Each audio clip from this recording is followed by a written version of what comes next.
উজবেকিস্তানের কাছে বড় হার দিয়ে এশিয়া কাপ মিশন শেষ করেছে বাংলার মেয়েরা। বি গ্রুপে নিজেদের শেষ ম্যাচে আজ উজবেকিস্তানের বিপক্ষে বাংলাদেশের জয় একান্তই প্রয়োজন ছিল।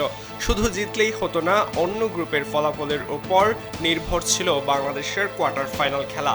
অন্য গ্রুপের হিসেব নিকেশ তো পরের কথা, বাংলাদেশ নিজেদের কাজটাই তো ঠিক মতো করতে পারেনি।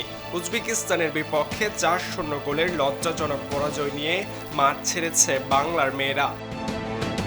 প্রথমার্ধে বাংলাদেশ ১-০ গোলে পিছিয়ে ছিল। দ্বিতীয়ার্ধে গোল পরিশোধের লক্ষ্য নিয়ে মাঠে নামলেও উল্টো ৩টি গোল হজম করতে হয়। ৩ গোলের পেছনেই বাংলাদেশের ডিফেন্ডারদের ভুল ছিল। ৬২ ও ৬৬ ৪ মিনিটের ব্যবধানে ২ গোল হজম করতে হয় একটানা।